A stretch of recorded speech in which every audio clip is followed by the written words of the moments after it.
lo que hacemos es una primera exposición con el tiempo que consideren adecuado, pero en general tratamos de que esto sea, que vayamos, que sea participativo, y entonces que haya ida y vuelta de preguntas y de dudas, que podamos ir construyendo el tema. Y después también va a haber al final alguna intervención de Guillermo, con lo cual me parece que, bueno, si bien les damos libertad, y por supuesto necesitamos el desarrollo del tema, estas serían como las premisas. Bueno, los presento a los dos, y no sé quién es el que va a empezar. Me parece que iba a empezar primero Gastón, sí. O va a empezar Belén. Gastón. Gastón. Bueno, los voy a presentar y voy a leer un poquito, porque realmente no quiero meter la pata voy a empezar como corresponde, aunque no empiece ya la exposición, voy a empezar por María Belén. Por supuesto. María Belén es abogada, está en este momento cursando la especialización en Derecho Tributario en la Universidad de Buenos Aires,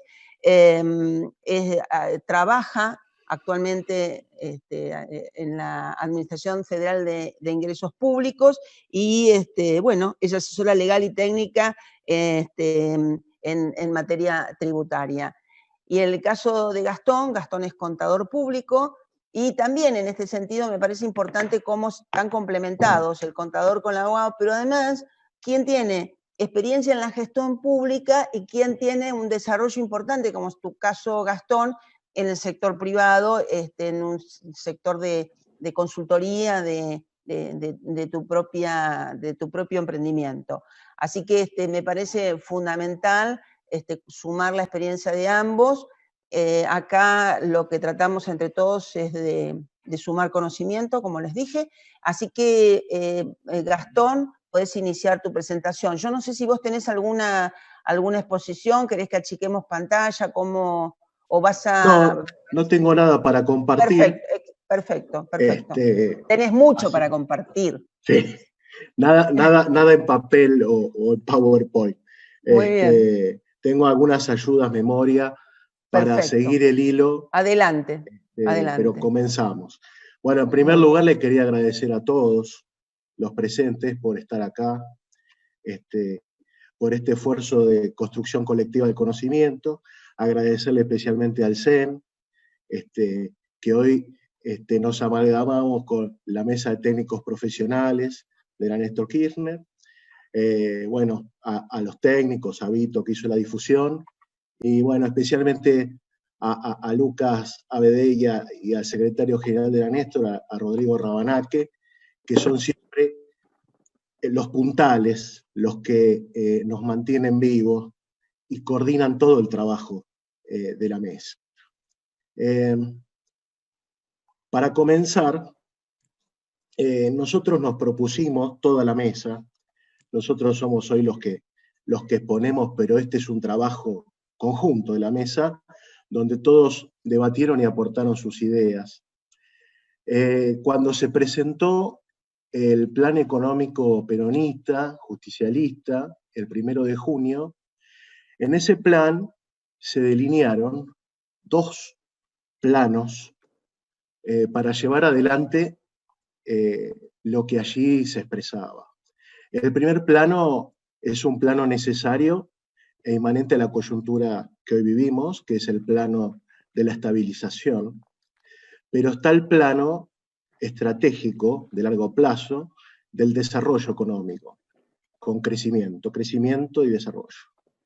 En ese plano se establece como vectores fundamentales para el crecimiento económico un costo, un precio de la energía adecuado y un precio de los alimentos tal que permita un mayor ingreso disponible de las familias.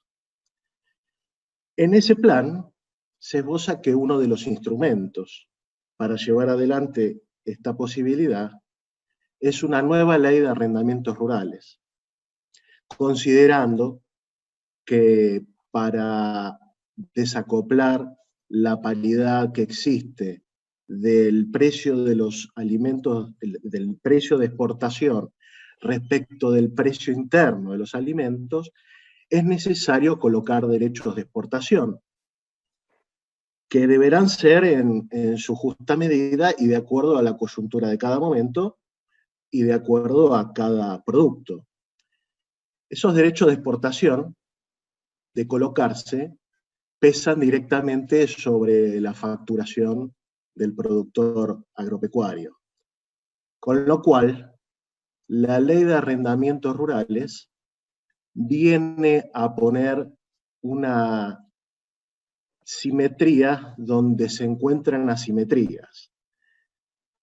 La ley de arrendamientos rurales nace en 1949 o se perfecciona en 1949 con la ley 13.246, porque existían leyes de arrendamientos rurales previas. Esta ley, que es lo que nosotros vamos a intentar llevar a legislar,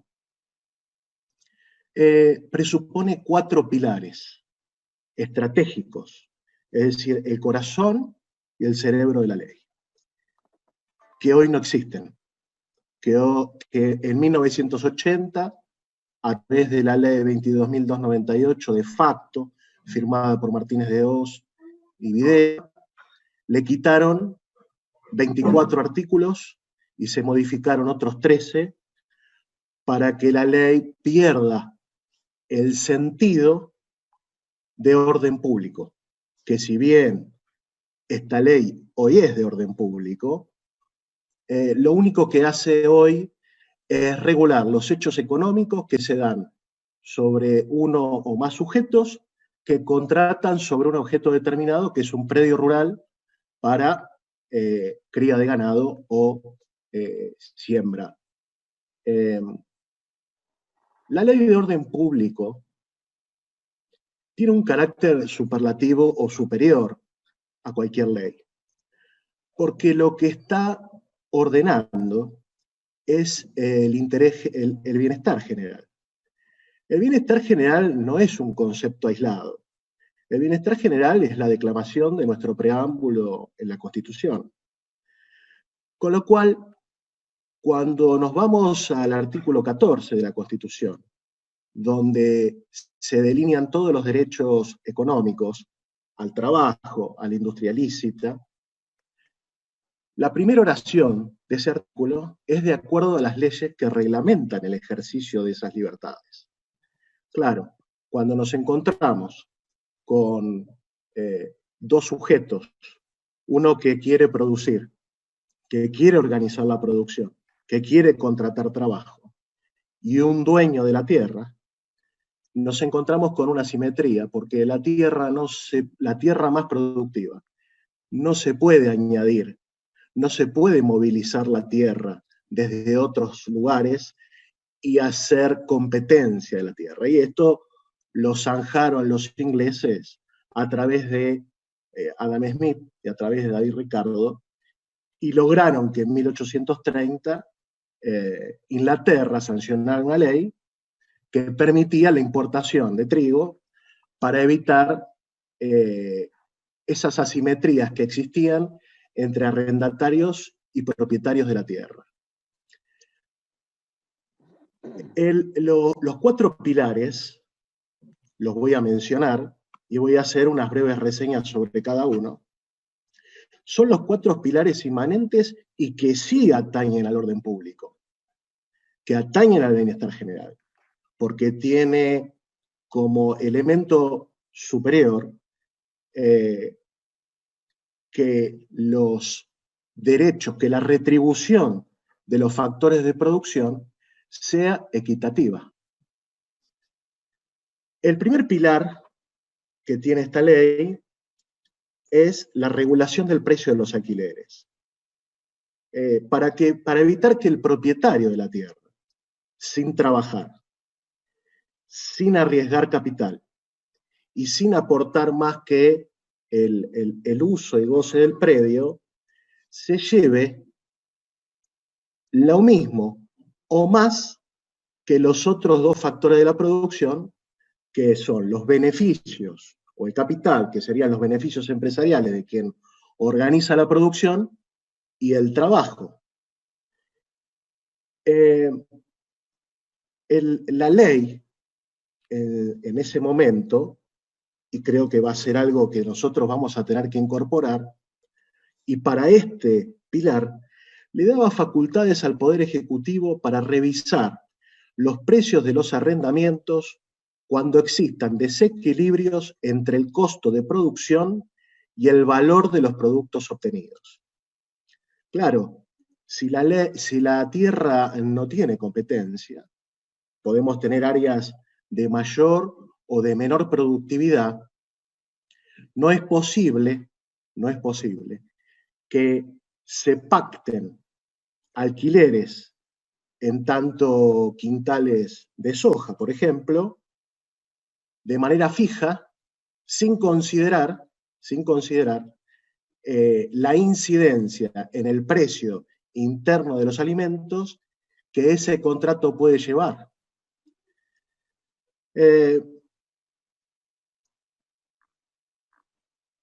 La retribución de la tierra seguro que debe ser. O sea, la tierra tiene que tener su retribución. Pero no puedes tener más retribución la tierra que aquellos que hacen el esfuerzo de producir los frutos que de ellas salen. Porque la tierra autónomamente, si caen semillas, puede producir, pero no puede organizarse la producción a través del solo hecho de la naturaleza. Este tema es fundamental, es troncal. Es tan troncal que en 1955, cuando la caída del gobierno peronista y la instauración de la revolución fusiladora, se crea una comisión, como otras 60 o 70 comisiones para todo aquello que era peronista y debía ser denostado, específica y con un objetivo específico. Y ese objetivo era evitar la intervención de algún estamento estatal para la libre contratación. Ahora, ¿cuál sería la libertad de contratación si en las tierras de mayor actividad se pacta que sobre una hectárea de tierra donde tiene una producción de 40 quintales, todos los arrendadores se llevan 15 quintales? Así se inunde, así haya sequías, así haya plagas. Bueno, esta ley, este principio fundamental ordenador de esta ley, tiene un segundo pilar. Ese segundo pilar era la conformación de un órgano jurisdiccional, entre comillas, porque no eran jueces naturales, sino que este órgano lo que hacía era fungir de fuero para las paritarias entre arrendadores y arrendatarios, establecer paritarias entre arrendadores y arrendatarios, y zanjar las controversias que existían entre ellos.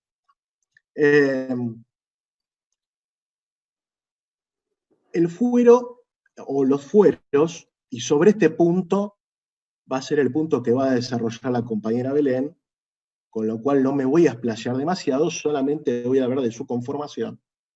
Estaba conformado por una terna, eran dos cámaras, una cámara regional que se situaba en donde estaba el conflicto, o donde tenían que ir a ventilar los conflictos y se realizaban las paritarias para esa región, y una cámara central.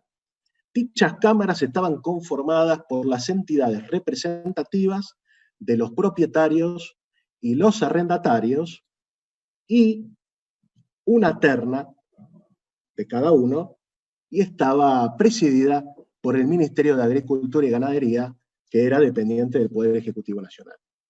Porque la intervención de carácter general respecto de los precios de los arrendamientos vinculadas o en función de los costos de producción y el valor producido del campo, estaban bajo la órbita del Poder Ejecutivo Nacional, pero con el alcance de zanjar las discusiones territoriales de las cámaras de paritarias y arbitraje.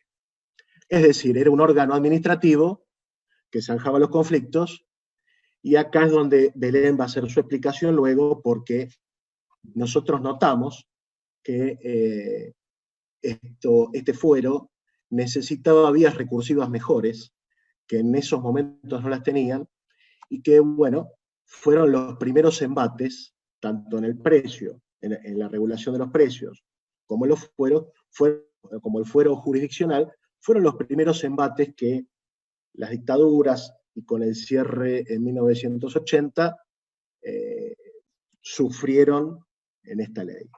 El tercer pilar son los derechos de continuidad y permanencia de los arrendatarios. Antes de la ley, sancionada en 1949, los arrendatarios tenían la posibilidad de arrendar por 3 años, y con escasos o nulos derechos a prórroga.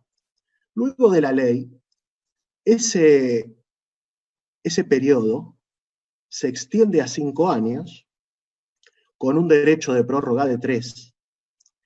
Y si mediare en ese interregno una renovación contractual, le asista un nuevo derecho de prórroga, con lo cual un contrato prorrogado y donde se renueva ese mismo contrato podía llevar a que un arrendatario estuviese 16 años en el predio. Claro, no sabemos si ese debería ser el tiempo para esta nueva ley, considerando la tecnología, pero no hay dudas que los tiempos deben ser mayores, puesto que los riesgos son muy grandes. Es decir, el riesgo que asume el productor agropecuario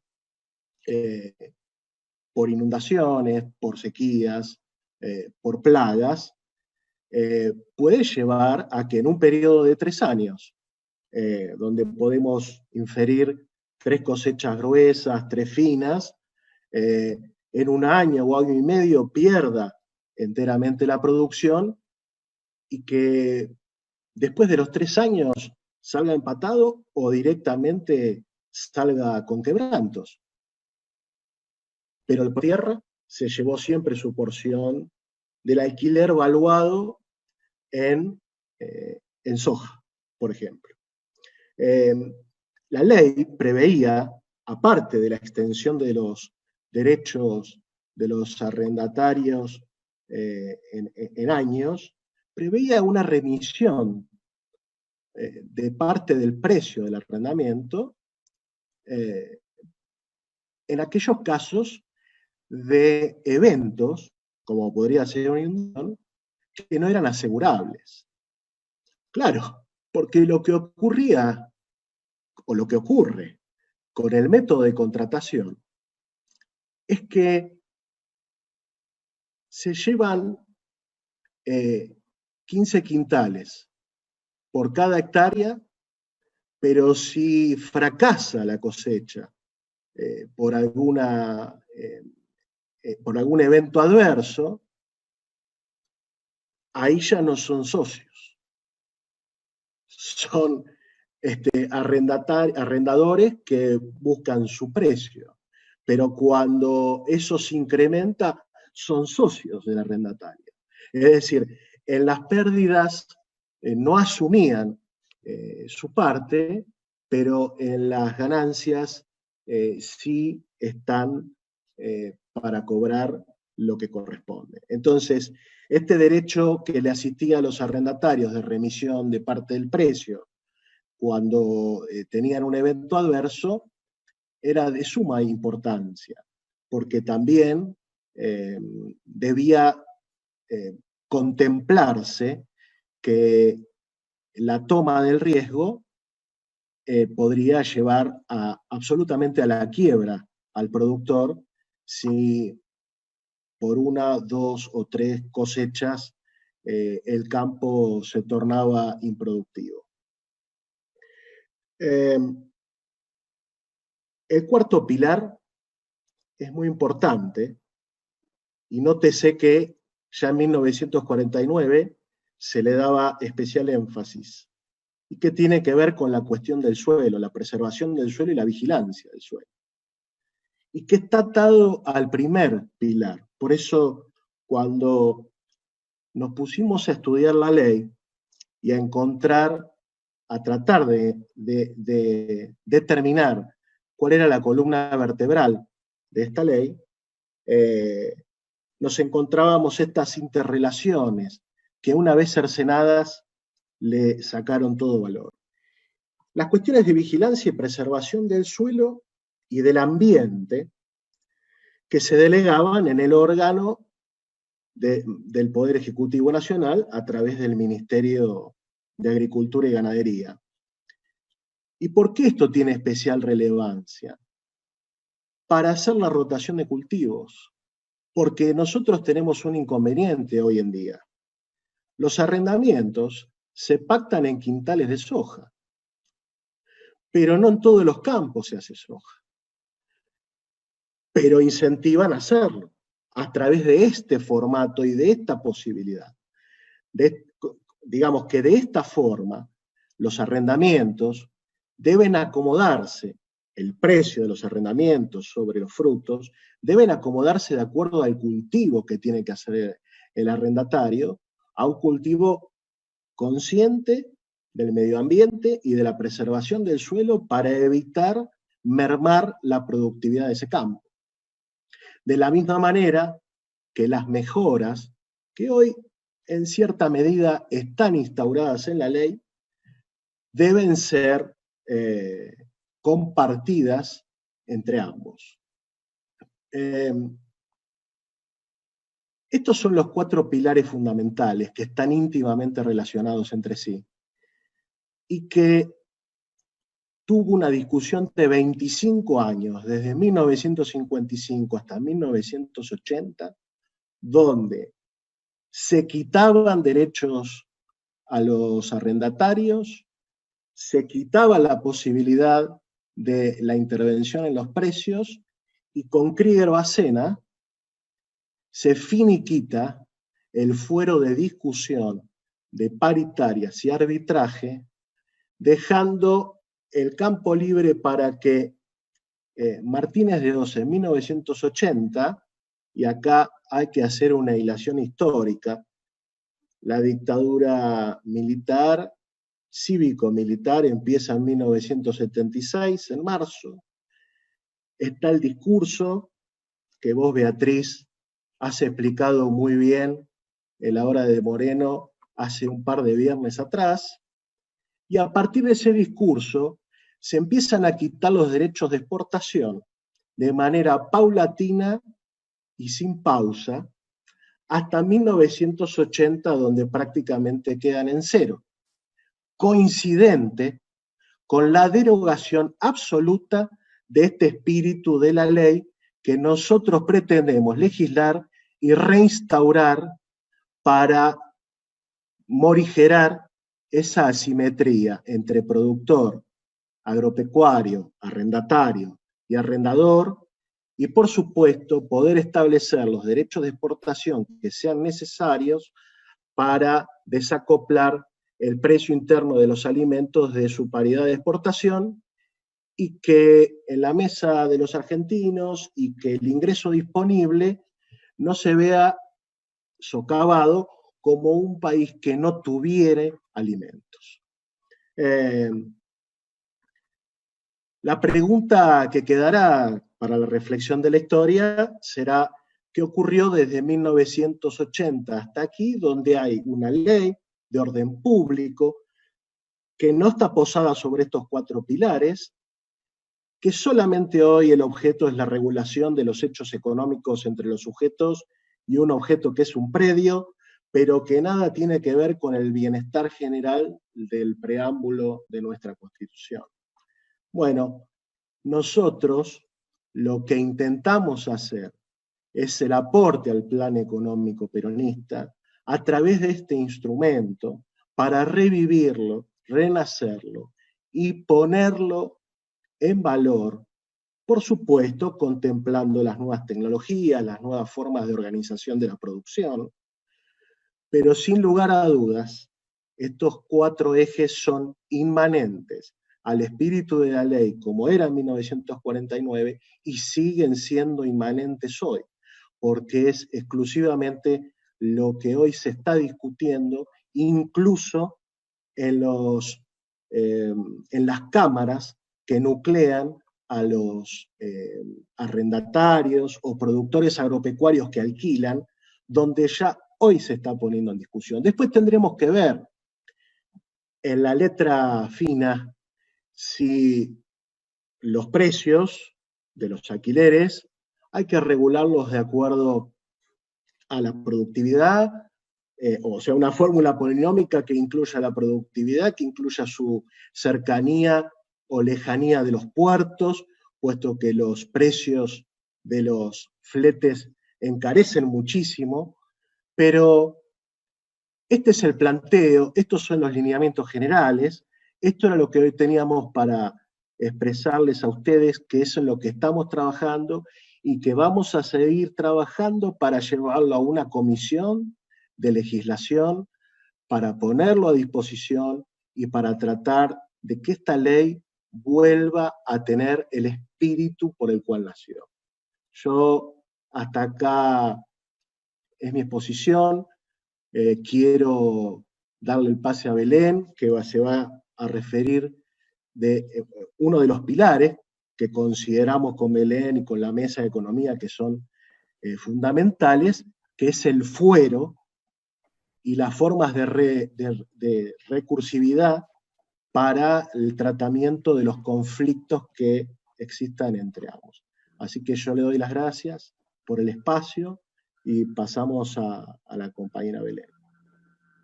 Gracias, Gastón.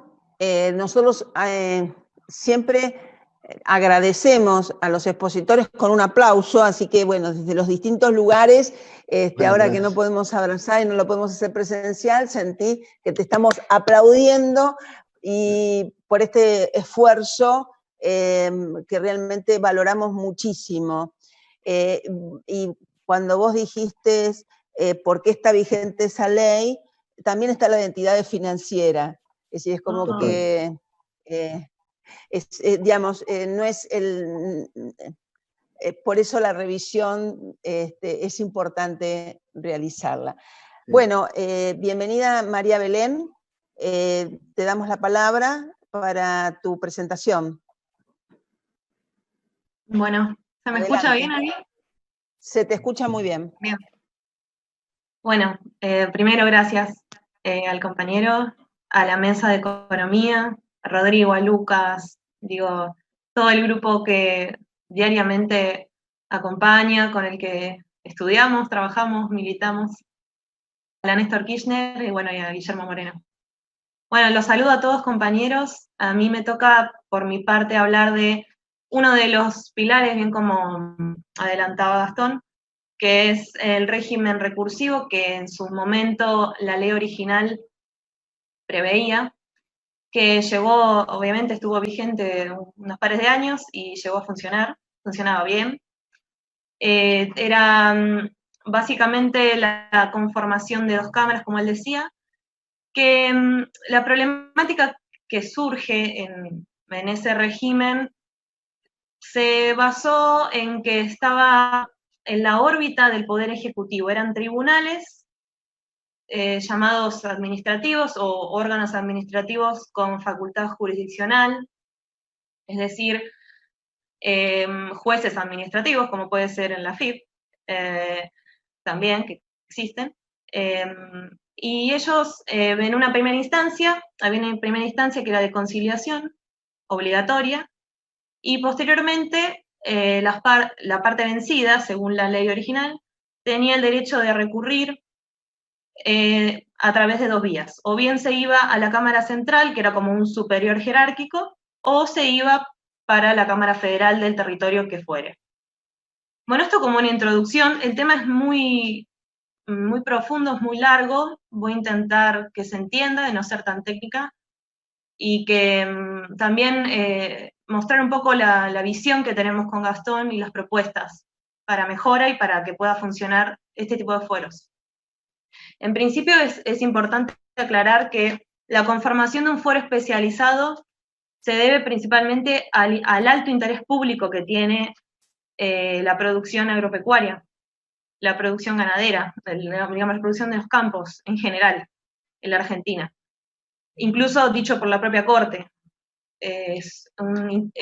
Literalmente la frase es alto interés público, y todos lo sabemos, incluso alto interés económico también. Y la otra cuestión que también hace a pensar nuevamente este tipo de fueros es la materia especial, o sea, quiero decir, cómo el sujeto que va a resolver un conflicto en el marco de un contrato de arrendamiento rural debe tener un conocimiento técnico, debe comprender realmente el negocio y todos los accesorios que tiene incluso el negocio, qué sujetos lo componen y qué situaciones pueden darse incluso, por lo que incluso también lo decía el compañero, que es las cuestiones climáticas o, bueno, de pérdidas, de mejoras. En su tiempo, Perón había previsto esto, y las cámaras regionales, que eran 9, estaban ubicadas en varios lugares, obviamente estratégicos, Buenos Aires, Bahía Blanca, Trenquelauquen, Rosario, Paraná, Villa María, Mendoza, Tucumán y Resistencia, cada una con su jurisdicción territorial demarcada por decreto. La ley no lo establecía, pero bueno, posteriormente el decreto reglamentario lo define, y con una amplia competencia, todo relacionado obviamente a los contratos rurales, pero competencia desde el punto de vista desde el derecho, no solo desde el precio, desde lo que también adelantaba Gastón, el determinar el precio que sea justo, sino que también tenía competencia para las prórrogas, tenía competencia para daños, para definir indemnizaciones, daños y perjuicios, una serie de cuestiones bastante amplia, todo en el marco de estos tribunales, ¿no? Estos tribunales administrativos. La situación que se da en estas cámaras de composición realmente es muy rica porque tiene, tiene miembros de cada una de las partes. Están los aparceros, están los propietarios, los que trabajan la tierra, están lo que llamaba la ley, exactamente, quiero decirlo literal, las entidades agrarias. Llamaba incluso el Estado Nacional, llamaba ternas para poder elegir a distintos miembros y que la conformación sea lo que debía, que era la independencia y la pluralidad que necesitaba tener este tipo de conflictos y problemáticas, que se daban desde desalojos hasta, como digo, prórrogas, ejecuciones, cualquier tipo de problemática referida a esto. Estas entidades agrarias, entiéndase, cuando digo entidades agrarias, que hablo de sociedades, asociaciones rurales, cooperativas rurales y demás corporaciones que tengan por finalidad el fomento, la protección y la defensa de los intereses generales de los productos agropecuarios y o específicos de los propietarios, arrendadores, arrendatarios y aparceros. Era bastante amplio. Ya casi termino con este punto, que es el más tedioso quizá. Después, respecto de los que iban a tomar la decisión final en las cámaras regionales, imagínense técnicos, personas que tenían muchos años, digamos, tenían un conocimiento muy profundo de la materia, y en la Cámara Central debía haber un ingeniero agrónomo. En ningún momento mencionan abogados, en ningún momento mencionan un dictamen previo de abogado, no se ve, no se lee, sino que sí, desde ya debían demostrar que tenían conocimiento en derecho agrario, pero lo más importante era la práctica, el conocimiento de la práctica del negocio. Bueno, pasado la explicación más o menos sucinta, me gustaría pasar a la parte netamente recursiva. ¿Qué significa esto? ¿Cómo las partes iban a defender sus derechos? Bueno, como adelanté, en realidad lo que se ve en la norma son 3 vías. Una netamente administrativa, entre comillas, porque eran los tribunales, como dije antes, administrativos, pero bueno, tenían facultad jurisdiccional, facultad de decidir, de resolver conflictos. Y hay otra vía que sí te permitía, luego de ir a la instancia de conciliación obligatoria y tener una resolución de tu Cámara Regional, opción de la parte vencida, según la norma, a la Cámara Federal del territorio que estés, ¿no? Que corresponda por jurisdicción. Ahora bien, lo que acontece en 1960 es un fallo muy conocido de la Corte Suprema de Justicia que se llama Fernández Arias, con Poggio. Es un caso que específicamente trata sobre las cámaras, la Cámara Rural, la Cámara Regional, perdón, y la Cámara Central. Una de las partes, la vencida, había ido hasta última instancia en este tipo de fuero, había ido primero a la regional, no había tenido cabida su reclamo, y pasó, como el reclamo como el rechazo a su acción no fue unánime por parte de los miembros de la Cámara Regional, pasó a la Cámara Central. Y la Cámara Central confirmó ese pronunciamiento de la preopinante. Entonces lo que terminó aconteciendo ahí es que, según lo que establecía la ley, solo había posibilidad de ir por recurso extraordinario federal a la Corte. El recurso extraordinario federal, para el que no lo conoce, es un recurso súper acotado, y además de ser acotado, porque solamente podés, digamos, agraviarte, ¿cómo decirlo? Podés apelar simplemente por cuestiones netamente inconstitucionales, no podés ofrecer prueba. La instancia de Corte Suprema es muy, muy pequeña, no es de un debate amplio. Sumado a eso, la Corte, en general, rechaza los reclamos, incluso sin explicación ni motivo. Puede decir, yo esto no lo tomo, pone el artículo de la ley y no te lo analiza. ¿Qué fue lo que le pasó, incluso, a Fernández Arias? Entonces, ¿cómo llega a la Corte? Por recurso de queja, o de hecho, como le llaman también. Y a través de ese recurso, bueno, los agravios son varios, no los voy a citar, porque me voy a extender mucho. La Corte lo que termina, el problema en sí trataba sobre un desalojo, una entrega a un predio. La Corte lo que termina diciendo en ese fallo, un momento, que se me apaga la compu. Ahora sí. La Corte lo que termina diciendo en ese fallo es esencialmente que los tribunales, cuando están en la órbita del Poder Ejecutivo, o sea, administrativos, finalmente, requieren de que una vez que hayan resuelto cualquier problemática que sea, el necesario control judicial posterior.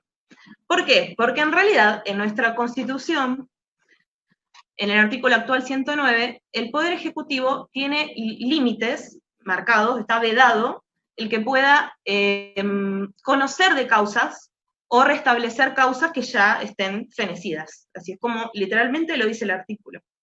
Entonces, esta excepción, que se trata de una excepción constitucional solo porque se trata de intereses, altos intereses públicos, y de una materia súper específica. Entonces, solo por ese motivo, la Corte entiende que sí son constitucionales, pero lo que no puede ocurrir es que posteriormente a una resolución uno no pueda ir a un fuero judicial a reclamar sus derechos de forma amplia.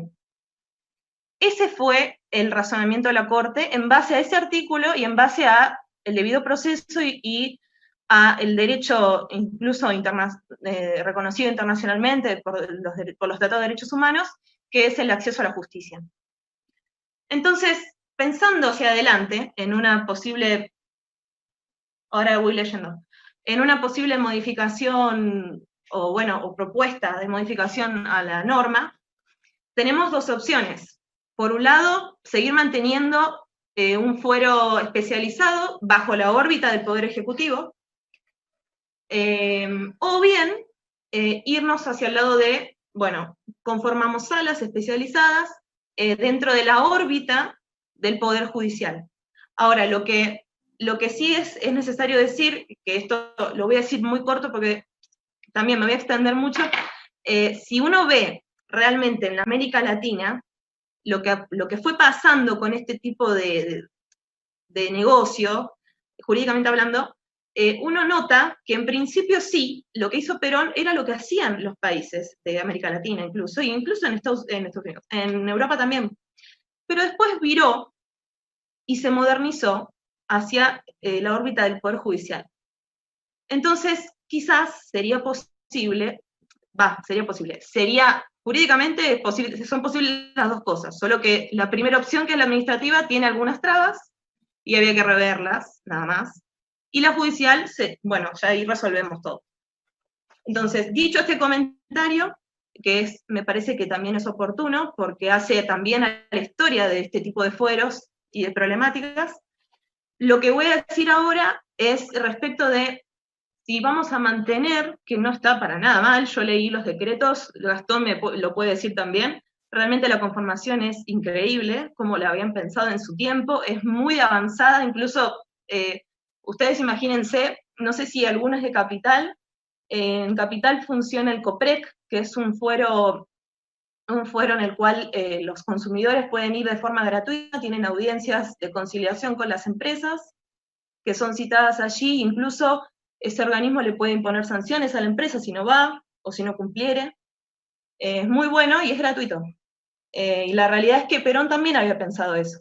Están los decretos. Es un foro en el que se impulsa no solo la gratuidad, sino también la oralidad, lo cual también es de avanzada, porque eso se empieza a ver, como les digo, es más o menos en la segunda mitad del siglo XX, que se empieza a ver cómo van virando hacia lo que Perón había previsto, solo que bajo la órbita del Poder Judicial. Era la única diferencia que yo le encontré realmente. Más allá de que cada sistema y cada país tiene su carta política, porque es la realidad también, cada uno tiene diferencias, cada país va a tener sus diferencias, sus sistemas jurídicos. Lo cierto es que en el grueso se ve un sistema muy similar al que había pensado Perón en su tiempo. Lo último que voy a decir son algunos tips, quizás, o situaciones que deberían de pensarse en el caso de mantener las cámaras en la órbita del Poder Ejecutivo. Por un lado, desde ya, el control judicial suficiente posterior a cualquier tipo de intervención de los tribunales administrativos. En el caso que sea solo de conciliación no sería necesario igual, porque la conciliación conforme también lo dijo la Corte en un caso que después vamos a circularizar con Gastón los documentos, así que si ustedes quieren profundizar más en los puntos, hay documentos armados para que puedan tener acceso y que puedan seguir viendo el tema con otro tiempo, que acá no tenemos. Bueno, como decía, si en el caso de ser solo conciliación no sería necesario el posterior control suficiente porque solo es una instancia de mediación, pero bueno, en el caso que sí fuera un tribunal administrativo, eso necesariamente no tendría que estar limitado para nada, que lo estaba en su tiempo, eso no lo pude mencionar, pero bueno, el tiempo es tirano. Bueno, después otra de las cuestiones también importantes, yo creo, para no olvidar, es asegurar que estos tribunales sean independientes, sean conformados por personas independientes, que eso significa básicamente que el organismo sea autárquico, no hay otra opción, sea autárquico, sea autónomo, y desde ya conformados de forma plural, como lo había pensado Perón también. Y si no me olvido nada, eso sería todo entonces. Y por último, y haciendo honor a mi profesión, también es una buena práctica, previo a la resolución, en caso de no haber ningún abogado, que haya un dictamen jurídico previo. Eso también creo que sería necesario agregar, que actualmente si uno ve en tribunales administrativos siempre se prevé eso. Es simplemente una cuestión de forma y de control formal, en verdad, se le llama a los actos. Y bueno, y con eso cierro la exposición y agradezco otra vez el espacio, y bueno, espero haber sido clara dentro de todo, y cualquier cosa estoy a disposición. Muchísimas gracias. Acá estaba pidiendo la palabra porque no tenía el micrófono abierto. Eso. Muchísimas gracias, María Belén. también muy solvente tu explicación y también te hacemos el aplauso virtual, agradeciéndote esta exposición, este esfuerzo que vienen haciendo para sacar estas cosas de abajo de los cajones y volverlas a escribir y ponerlas en práctica.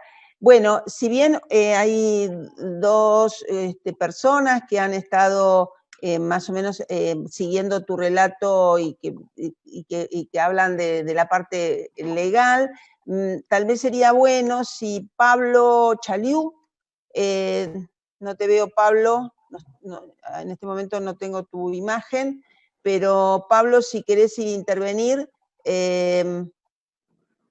¿estás ahí, Pablo? No lo veo conectado, Pablo. No está, no sé qué, algo pasó y no está conectado, Pablo. Sí, bueno, se había caído en un momento.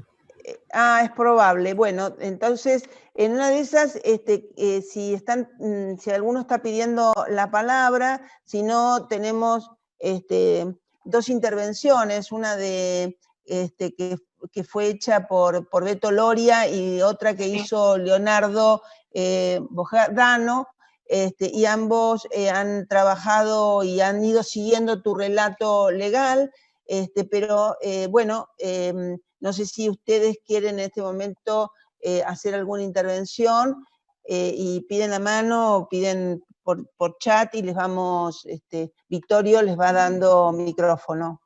¿Alguien quiere intervenir? ¿Por las preguntas o...? Leonardo Perdón. Nicolás Godiano. Ahí, Leonardo tiene voz. Ahí tenés micrófono. Buenas tardes. Buenas ¿Cómo tardes. andan? Muy buenas las explicaciones. Me gustaría hacerle una pregunta al contador Bres, con relación a la fijación del precio, porque él refiere que esto tendría que salir, obviamente, si uno piensa que esto es una imposición, porque al fin y al cabo, hacer una ley de orden público, por tener interés nacional, la producción y el precio de lo producido, si se modifica el régimen y se interviene el precio de los contratos y de cómo se van a fijar esos precios, se supone que tiene que haber un acuerdo con los propietarios, con los arrendatarios. Ahora bien, y si no se llega a ese acuerdo, porque es también es decir, la única forma de que saliera esto es con acuerdo de las partes, y va a ser difícil, porque, y otra consulta, para aclarar un poco más, porque yo no tengo claro si hoy la única forma que tiene el Estado para fijar el precio, para poder controlar el precio de esos alquileres, es por medio de las retenciones, porque de ser así, efectivamente la necesidad de una norma que pueda, en la cual el Estado pueda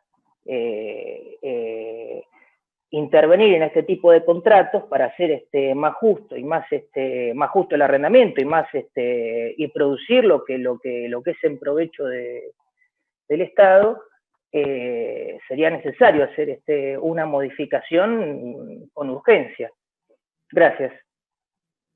Bueno, Gastón. Sí, está claro la pregunta. Hay que dividir en dos la respuesta. En primer lugar, los derechos de exportación tienen como fin lo que hablábamos respecto del plan económico presentado, que es el desacople de los precios internos de los alimentos respecto de su paridad de exportación. Ahora bien, la dificultad al no tener regulada los precios de los alquileres, deviene en que el peso del derecho de exportación recae exclusivamente sobre dos de los factores de producción, que es el capital y trabajo, o el que organiza la producción, que es el empresario. Por supuesto que el acuerdo de la retribución justa del factor tierra va a tener que ver con varios temas, varios, podríamos decir, indicadores.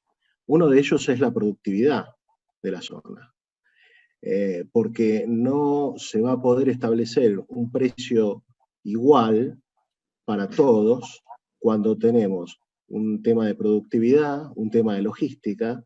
No va a costar lo mismo el arriendo de un campo en Jujuy que en Rojas o en Pergamino, o en el sur de Córdoba y Santa Fe. Entonces, lo que como prima facie habrá que ver, llegado ese momento, es una relación acorde al costo de la producción y al valor de lo producido. Pero, a la vez, como mencionamos con Belén en los 4 pilares, también de acuerdo al tema de la vigilancia del suelo y al cultivo que se vaya a realizar. Porque si en una tierra nosotros hacemos leche, hacemos trigo, hacemos maíz, hacemos girasol, pero como las posibilidades de producción están también para hacer soja, y es lo que más vale, y todos los contratos se transan en soja, tenemos un problema muy grave, porque tenemos un mayor costo de producción al tener que pagar en soja contra un producido real de la tierra que no es soja. Por ejemplo, es trigo, por ejemplo, es maíz, o por ejemplo, es leche.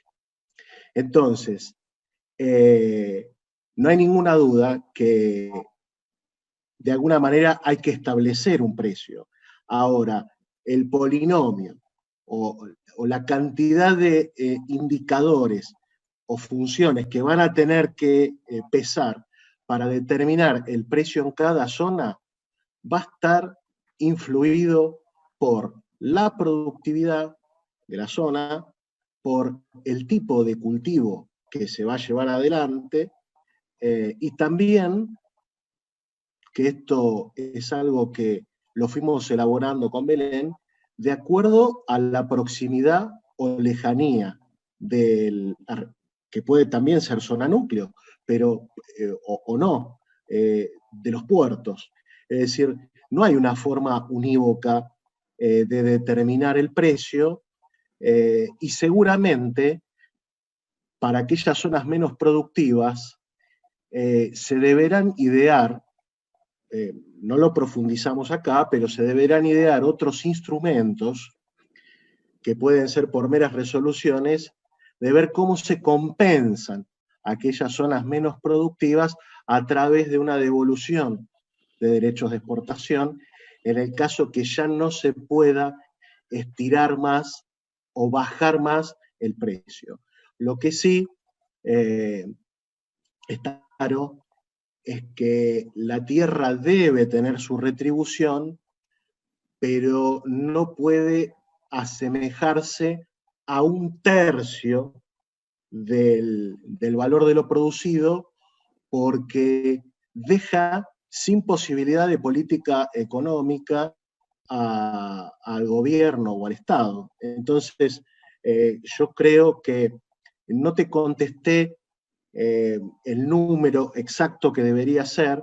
Lo que te digo es que es una conjunción de funciones que van a determinar el precio, y que en esas cámaras, a través del Ministerio de Agricultura y a través de cada región, se van a tener que determinar en cada momento.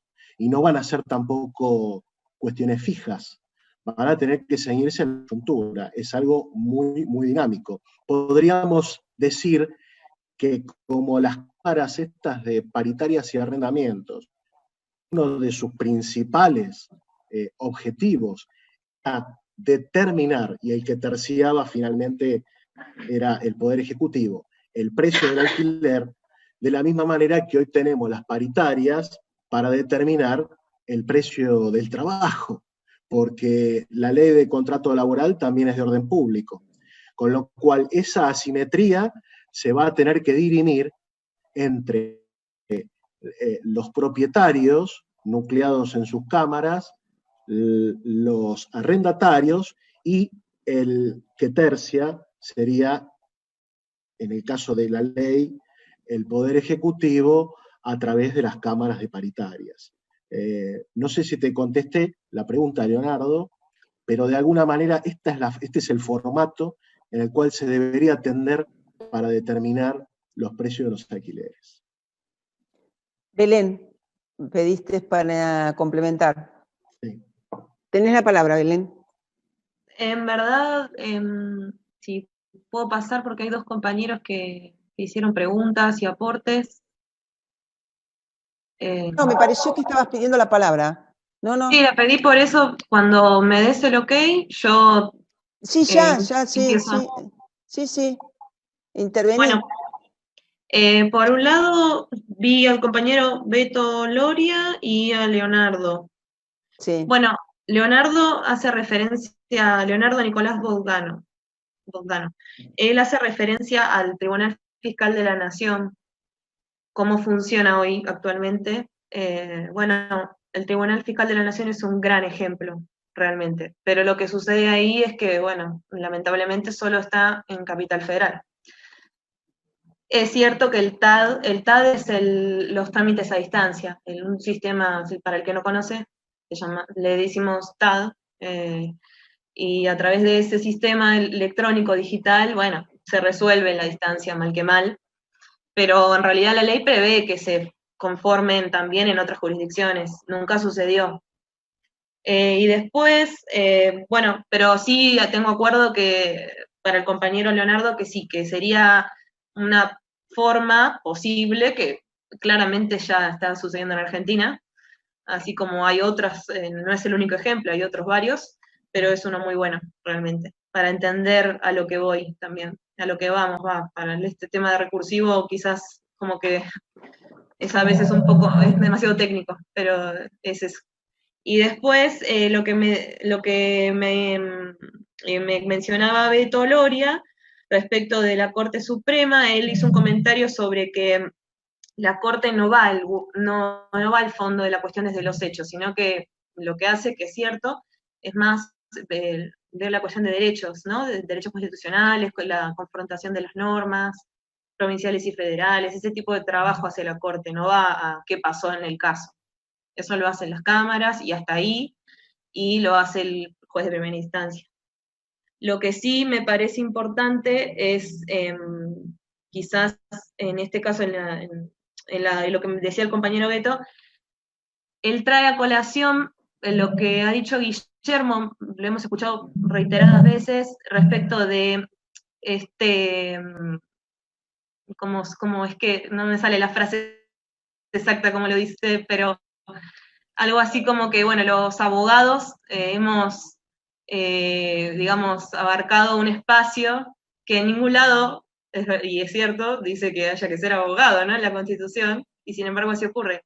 Entonces, bueno, es un típico ejemplo en este tipo de contratos y de negocios, cómo es que quedamos tan atrás, ¿no? Porque el derecho agrario creo que no lo abarca realmente. No, uno no puede conocer del negocio conociendo derecho agrario, nada más. Así que sí, tiene que ser un trabajo conjunto, eso lo tenemos claro. Tiene que haber abogados que hagan un control formal, como ocurre en todas las administraciones, incluso en cualquier tribunal administrativo ocurre, pero tiene que haber gente que sepa realmente de la materia. Ingenieros agrónomos, no sé, gente que haya estado con el negocio durante muchos años, asociaciones, digo, el decreto es increíble. Yo digo, para el que le interesa el tema realmente para profundizar, el decreto del 7786, yo igual lo tengo mencionado en los archivos que después vamos a circularizar, es increíble. Así que bueno, también acuerdo con lo que comentaba el compañero, que es importante que haya un trabajo conjunto. Eso quería agregar nada más. Muy bien. ¿Alguna otra intervención? Porque si no, Guillermo, te pediríamos que habilites tu micrófono o le habilites el micrófono a Guillermo, Victorio, y bueno, ahí. Muy bien, Bea, gracias. Felicitaciones a la dupla. Vamos a sacar, para completar esto, un artículo de difusión en BAE. Lo van a firmar ustedes conmigo. Yo voy a estar simplemente porque soy el pajarito llamador, pero el trabajo va a quedar claro que es de ustedes para completar este proceso de que siempre hace hincapié Bea, de ir aumentando los equipos. Desde que la conozco, hace así, hay que hacer equipo, hay que hacer equipo. Bueno, lo aprendimos y estamos haciendo equipos con los jóvenes. Yo estoy muy, muy conforme y muy contento.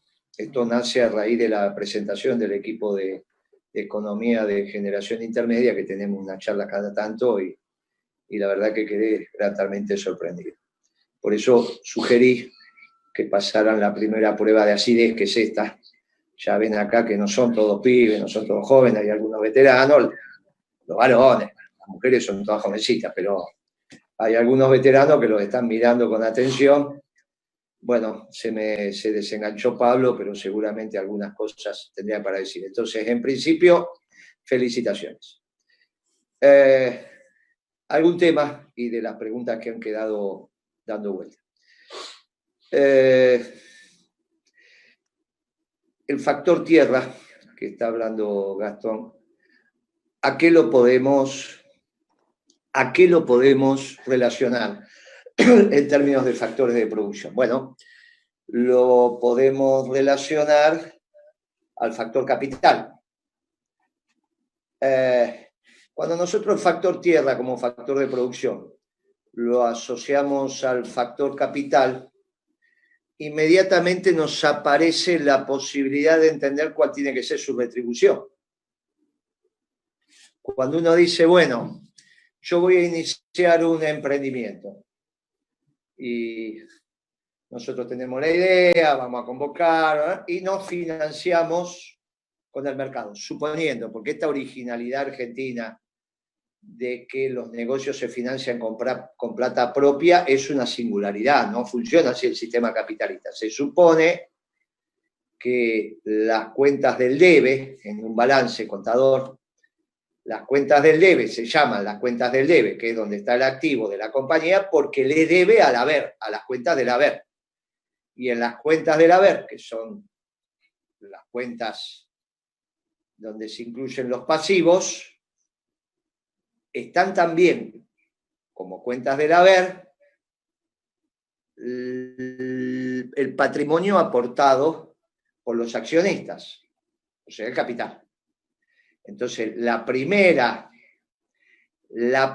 registración contable, ahí me estoy metiendo con los contadores, así que bueno, vamos a armar un lío bárbaro, pero la primera registración, ya Gastón se empieza a reír, porque ustedes saben acá que hay una tensión entre los economistas y los contadores, y por más que estemos en el mismo espacio político, es la misma tensión que hay entre los abogados y los escribanos, bueno, hay unos líos bárbaros. Pero bueno, la primera registración contable es aporte de capital, caja. Y en la caja aparece el aporte de capital. Entonces, la caja, que es una cuenta del activo y que se ordena por liquidez, es una cuenta del debe, porque la empresa le debe la caja al haber. Y en el haber, ¿quién está? El accionista. Por eso se llaman cuentas del debe. Se le debe al accionista. También se le puede deber al pasivo de la compañía. En el pasivo de la compañía están los créditos comerciales de los proveedores, pero también están los créditos del sistema financiero ampliado, cualquiera que sea. Cuando nosotros vamos a iniciar una explotación y tomamos un crédito, la retribución a ese capital tomado en términos de préstamo es la tasa de interés. Pero la tasa de interés que se le paga al sistema financiero siempre es finalmente desde la empresa, y esto hay que diferenciar con las familias, siempre es una tasa de interés real. Esto es, la tasa de interés nominal descontada la inflación. En este caso, no la inflación del mercado, entre comillas, si es que se pudiera medir lo que se mide en variación de precios, pero suponiendo que se puede medir la inflación, sino contra el incremento de los precios de mi propio producto.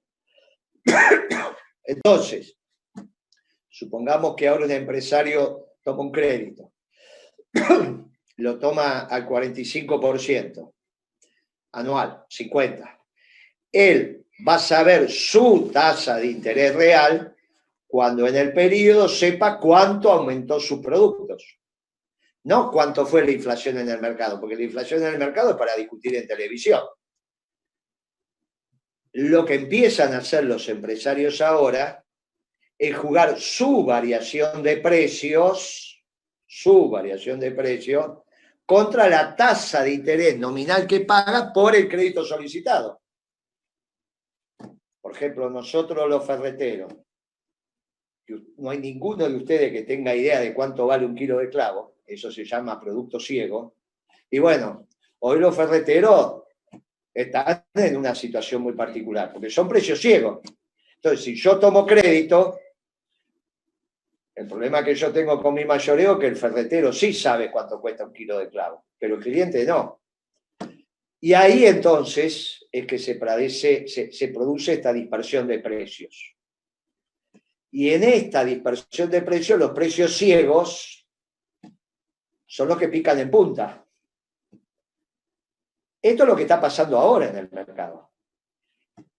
Entonces, la tasa de interés real es contra la propia explotación del negocio, no como hablamos los economistas que le decimos, no, la tasa de interés real es la nominal menos la inflación.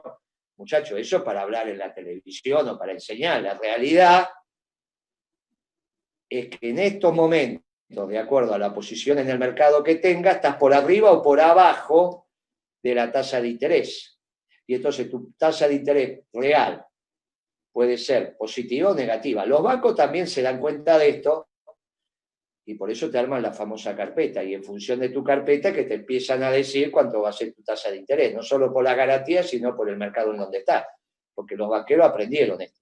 Entonces, si vos tenés precios ciegos o tenés capacidad de fijar el precio en el mercado, la tasa de interés te la van jugando también con eso. ¿Por qué cuento todo esto? Porque si nosotros asociamos que la tierra es el aporte de capital externo al emprendimiento y es una deuda, perfectamente la retribución que tiene que tener la tierra está asociada con esa tasa de interés nominal. ¿Y por qué no real? Porque ¿quién se va a negar a que la retribución de la tierra sea en términos de tasa de interés real por el capital aportado? Claro, acá viene un debate que es si es justo que el interés se fije en precio producto, en valor producto. Lo que hacen los terratenientes es aportar un capital cuya retribución la quieren cobrar en valor producto. Primer examen para los abogados. ¿Qué otro préstamo se fija en valor producto? Y si es justo. Segundo, lo fijamos. ¿Por qué no lo vamos a fijar en valor producto? Generemos los marcos legales para que la tasa de retribución del capital aportado sea en valor producto. Muy bien, ¿de cuánto? ¿Quién dice que una tasa de interés del 12% real no es usuraria? Ya de arranque, San Agustín lo dice. Ya de arranque lo dice. Es una gran discusión que hay en el marco filosófico-teológico de la tasa de interés y la retribución justa sobre los préstamos. Más, una de las primeras decisiones de la Iglesia Católica tiene que ver con eso. Y ahí aparecen los protestantes. En algunas religiones monoteístas no hay límite para este tema. Y en algunas religiones cristianas vinculadas a la reforma, tampoco. Por ejemplo, el emprendimiento puede tener la máxima tasa de ganancia que se soporte porque el reino de los cielos también corresponde prioritariamente a los ricos. Los que decimos de los pobres tienen que ver con otra cosa. Bueno, estos son los debates, por eso cuando la compañera María Belén dice si los jueces tienen que tener una profunda formación teológico-filosófica para entender la justicia, no hay duda. Y por eso excede a los abogados. Si encima tienen que ser hombres probos y mujeres probas, bueno, imagínense. Por eso sugerimos lo de la carrera de juez, porque hay que tener una formación teológica, filosófica, económica, obviamente en el derecho, para impartir correctamente. Porque ¿dónde nos paramos? ¿Dónde nos paramos? Imagínense que los debates con los jueces en el marco del precio terminan cuando uno le explica que algunos precios, como le hago habitualmente a los libertarios, les digo que lo definen algunos muchachos en una reunión de la famosa FED, y es la tasa de interés. Que es donde se le arma un lío bárbaro. Cuando el otro día en el debate con el Malatón, yo le digo, ¿dónde se fija la tasa de interés en Estados Unidos? Y empieza Malatón con el Estado y se arma un lío bárbaro, porque la tasa de interés, no la Argentina, porque ahí Milei me contesta con el riesgo país y un montón de tonterías más.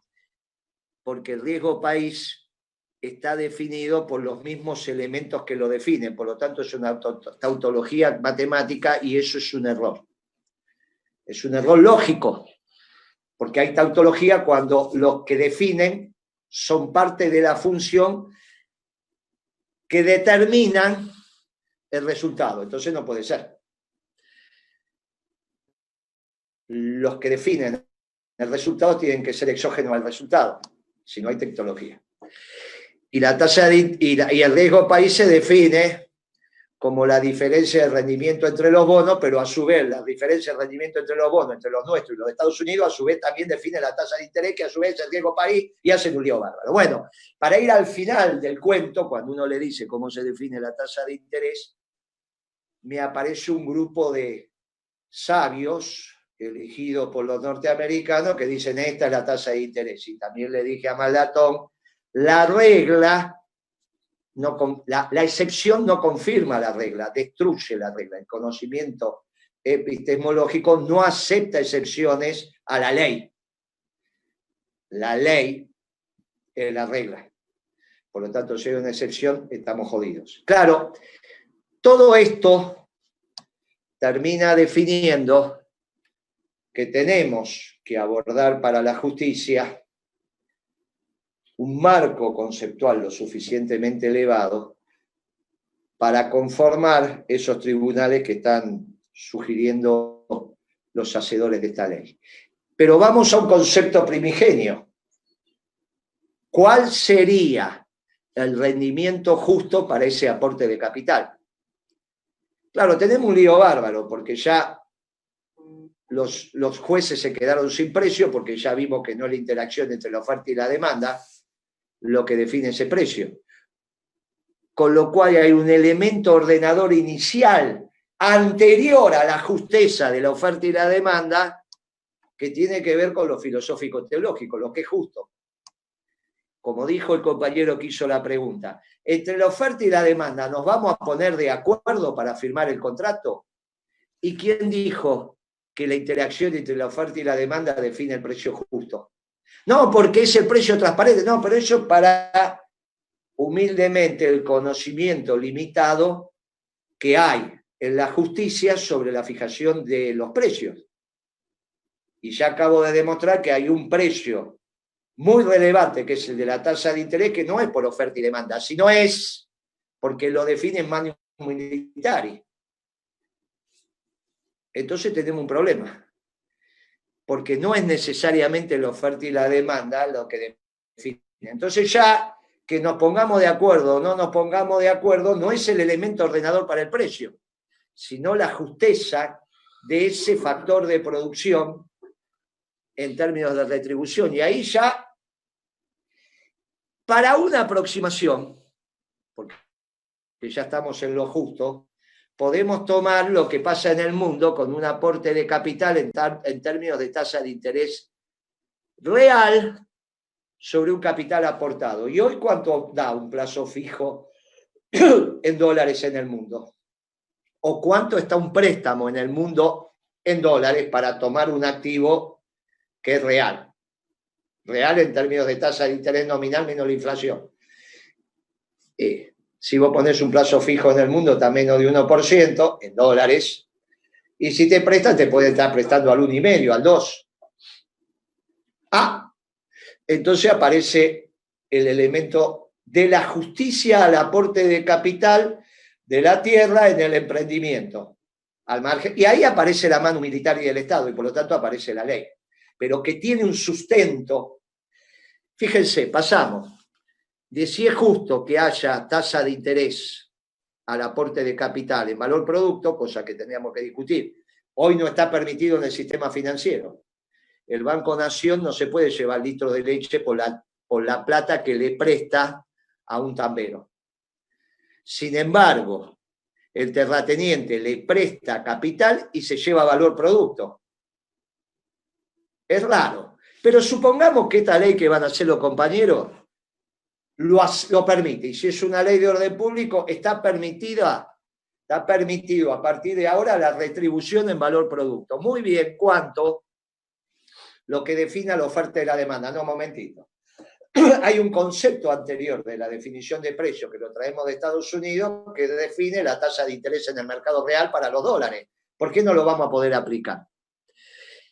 Y como es una tasa de interés real porque es en dólares y el precio del bien está en dólares, en este caso el que aporta, que es la tierra, ¿por qué no se va a poder definir un porcentaje? Qué interesante. Ya no es que nos pongamos de acuerdo, se empieza a definir. No, un momentito, Moreno. Si me vas a poner el 1,5 de la hectárea como retribución, el 1,5 de la hectárea en términos de precio de mercado en dólares como retribución, a mí no me interesa, me voy del negocio, listo. Lo que tiene que prever, ya no la ley, sino la política económica, es que el productor a precio de mercado tenga crédito para comprar esas hectáreas. Y entonces no tenemos ningún inconveniente, ya no depende de la ley, ya eso depende de la política económica. Si el terrateniente quiere vender las hectáreas, lo único que tenemos que hacer es que el productor tenga el crédito para comprarlas a través del Banco Nación. ¿Cuál sería el problema? Reglas de mercado, ningún problema. El precio del mercado, nadie siente que no está un justo precio por las hectáreas de acuerdo a lo que se está evaluando. Y ahí pasa que el productor que produce es el dueño de su hectárea. ¿Cuánto se le acepta en el costo de producción? ¿Por qué es tan importante el costo de producción? Porque el costo de producción es contra el ingreso el que va definiendo el EBITA, o sea, la tasa de retorno del emprendimiento, y después de pagar los impuestos, lo que va a ser la ganancia y los dividendos, si la sociedad sí lo define. Qué interesante. Los costos son muy importantes, porque ingresos contra costos me da el EBITA y después me da la tasa de retorno del proyecto, y si pago impuestos, ¿cuánto pago? Por eso se le tiene que aceptar sobre ese capital en dólares, en la evaluación de la tierra, una retribución, aunque sea de él, para que vaya a los costos del emprendimiento, porque sobre eso es donde me va a pagar el impuesto a la ganancia. Qué interesante todo esto.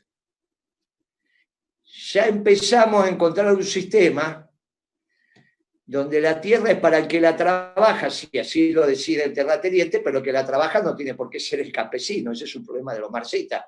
Yo también puedo plantearme que el empresario, incluso el trus de siembra, en vez de alquilarse al propietario. Y es el capitalismo moderno de la pampa húmeda. Empezamos a tener un lío bárbaro. Porque no es un problema de que el oligarca es capitalista. El problema puede ser que el oligarca sea el señor feudal y los productores el siervo de la gleba, incluidos los productores el trust de siembra, o sea, el fideicomiso de siembra. Eso es trust, ¿no? El fideicomiso de siembra. Qué interesante, con el fideicomiso metemos el sistema capitalista en la pampa húmeda, pero sí hay sistema capitalista. Y no, ¿y si es feudal? Todo este debate es después de la ley. Es el debate político. Porque lo que nosotros estamos proponiendo es el sistema capitalista en la pampa húmeda, no el sistema feudal. Pero si se terminó el sistema feudal, no, en la pampa húmeda no. Sigue, por la productividad de la tierra, la pampa húmeda, sigue el sistema feudal. Lo que falta es el servicio de la gleba, el siervo de la gleba y el derecho de pernada, pues toda esa historia que había. Bueno, pero más o menos, porque a esta me la paso al cuarto, era hasta hace algunos años, hasta que vino Perón. ¿Está bien? Y en algunas provincias todavía sigue, ¿eh? En algunas provincias, lamentablemente, todavía sigue. Hay experiencias modernas de esto. Bien, ya tenemos la retribución y tenemos la posibilidad de que el productor compre la tierra. Pero estamos en condiciones de decirle a los terratenientes en determinadas zonas de la pampa húmeda que también el Estado estaría dispuesto. Ya con esto es más que justo lo que estoy diciendo, pero estaríamos dispuestos a decirle que si ellos se sienten que están haciendo un esfuerzo mayor al que se le está reconociendo en el precio de los productos, porque el precio de los productos ahora va a traer un precio retraído en función de las retenciones, que es lo que explicó Gastón. Nosotros desalineamos el precio del producto doméstico del precio internacional, el quantum de las retenciones, por lo tanto, le baja la facturación al productor. Por lo tanto, le tenemos que bajar los costos. Uno de los costos que le bajamos es el alquiler. De pagar el 12%, que es lo que está pagando hoy. Hoy el productor paga el 12% de la hectárea en su valor en dólares como renta extraordinaria que le va a los costos. El 12%. Ni el 8, ni el 12. O sea, hoy el que alquila la tierra en la pampa húmeda, el dueño, se está llevando, si el plazo fijo es de medio punto, 24 veces más. Y si es del 1% en dólares, se está llevando 12 veces más por el título de propiedad. No, muchachos, el título de propiedad no puede tener retribución en el sistema capitalista. Sí, los factores de producción, pero que encima se lleve el 12. Bueno, por eso no pueden discutir, por eso no discutieron con Perón, no discuten con nosotros cuando planteamos este tema, solamente con Solá cuando empezó a explicar que hoy la tierra ya no tiene propietario, que en realidad las subdivisiones, bla, bla, bla, bla, bla, bla, bla, y todo eso fue Vélez Sarsfield que hizo que la tierra se subdividiera. Miren, muchachos, en la 125 quedó claro. Detrás de la persona jurídica siempre hay una persona física que es lo que firma el poder para que el apoderado vaya y firme los cheques. Miren, no, ese debate está terminado. Así que no se aflijan, ese debate está terminado. Con lo cual, el debate racional en el marco del sistema capitalista es muy difícil porque estamos haciendo esto. Ahora, si les parece que esto no retribuye y no quieren vender, no tengo ningún problema en que el Poder Ejecutivo resuelva a través del Tesoro Nacional un bono largo, eso sí, un bono muy largo. Porque con esto nosotros estamos consiguiendo bajar el precio de los alimentos,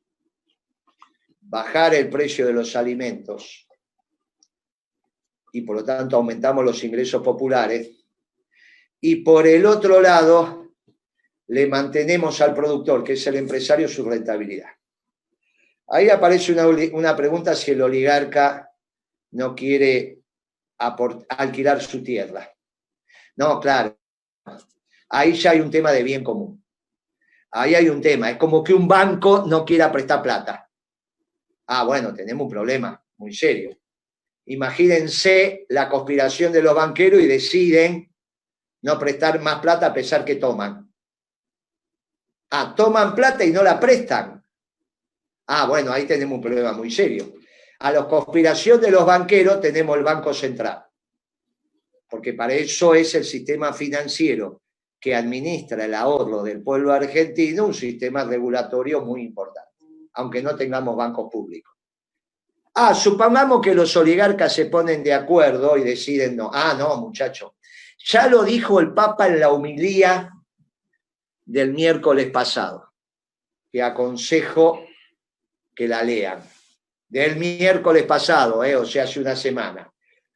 Dios te ofrece el bien para su uso y administración. Eso se llama propiedad privada. No está en discusión la propiedad privada. Pero con un uso comunitario, para la comunidad, porque se pone ese uso y administración privado en función del todo. Y eso la Iglesia lo tiene resuelto no desde este Papa, desde León XIII. Desde León XIII, o sea, desde fin del siglo XIX, principio del siglo XX. No, muchachos, eso está...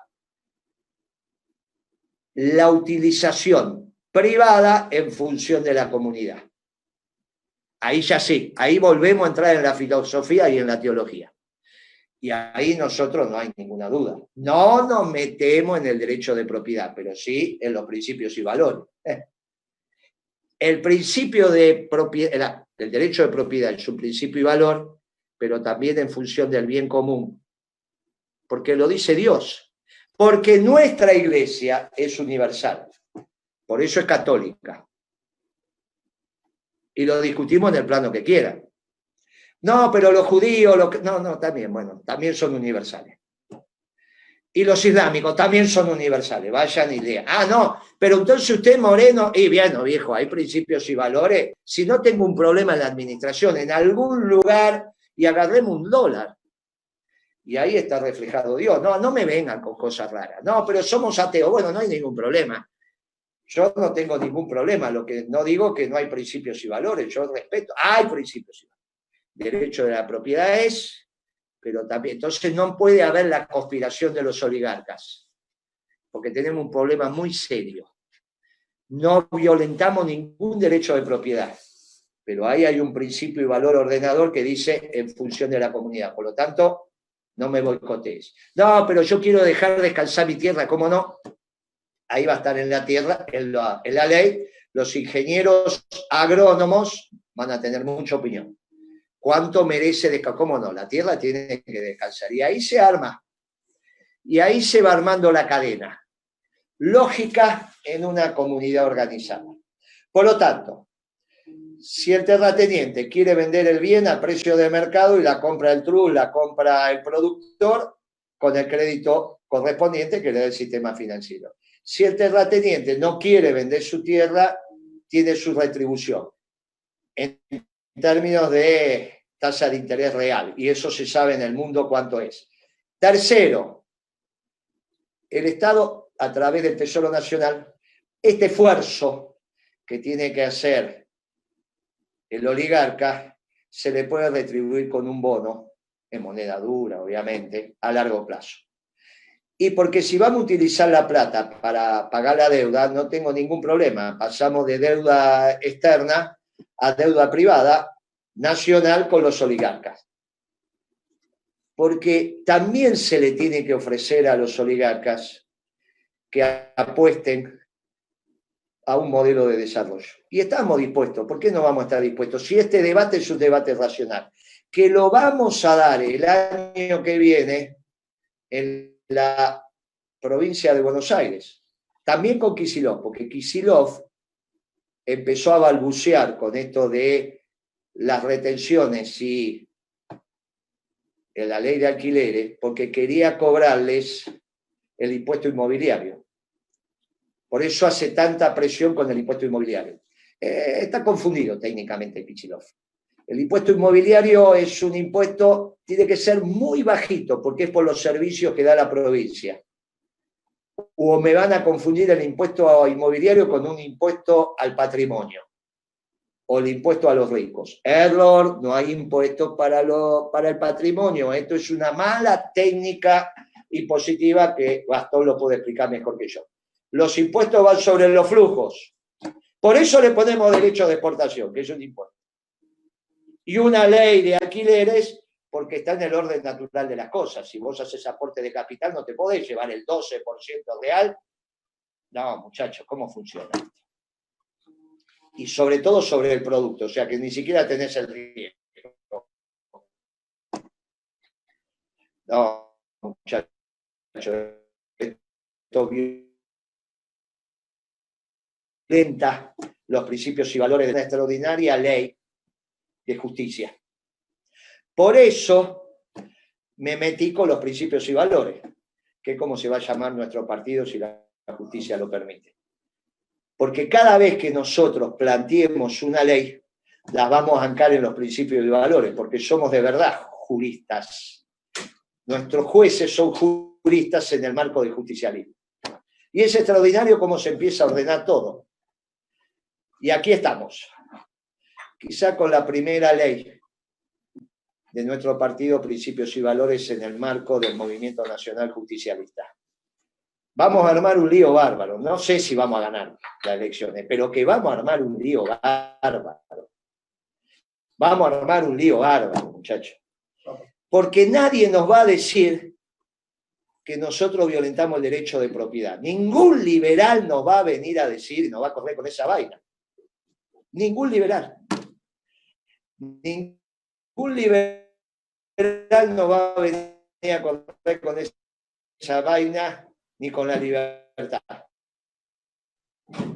Porque no es individual que la libertad de la comunidad. Y chicos, bueno, me dicen lo que no tengo que decir esto. Le agradezco a los colegas con los cuales vamos a firmar esta nota.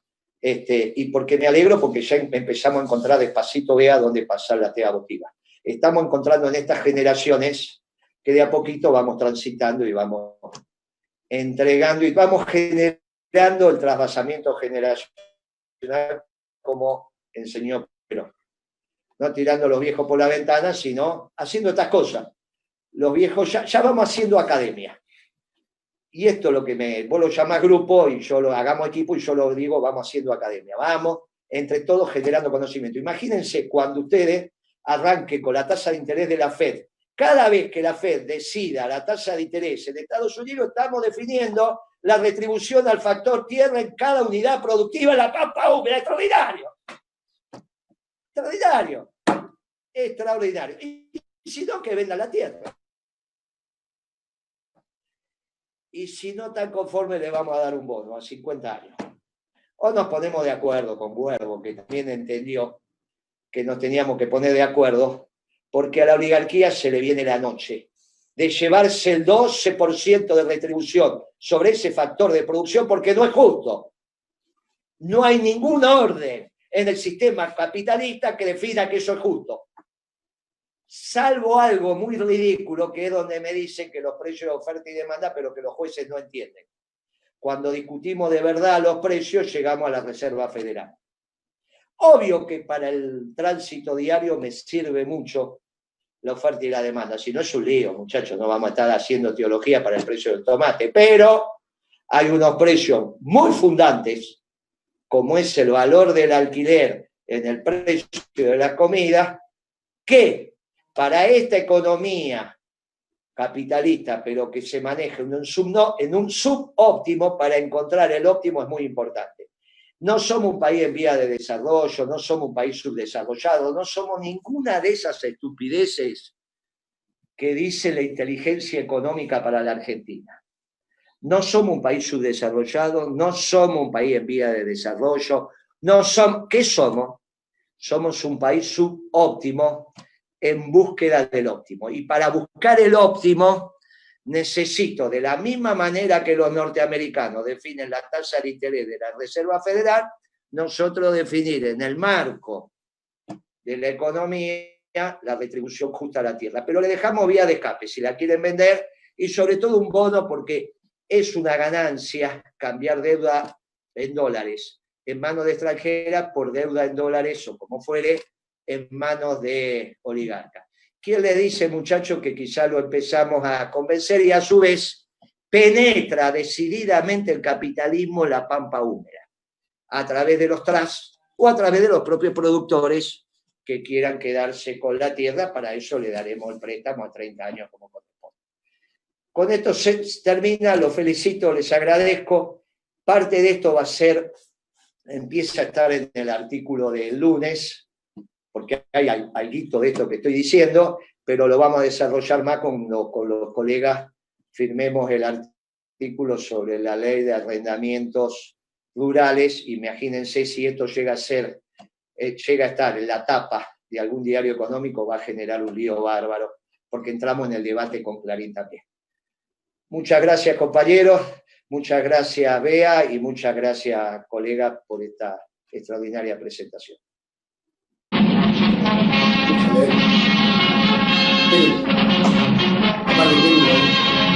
Por eso me dije que le iba a salvar las papas de Herrero. Iba a salvar las papas.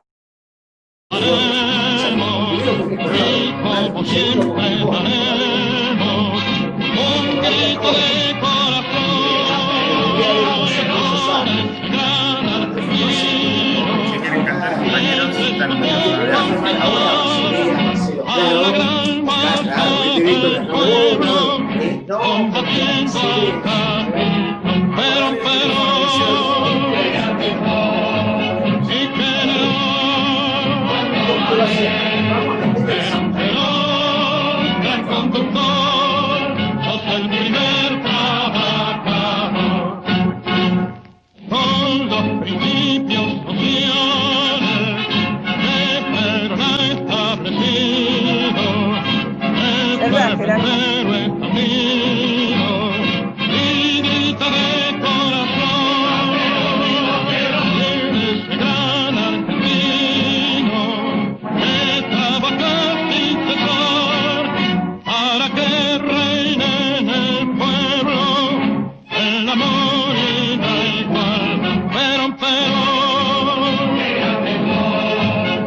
La realidad efectiva que debemos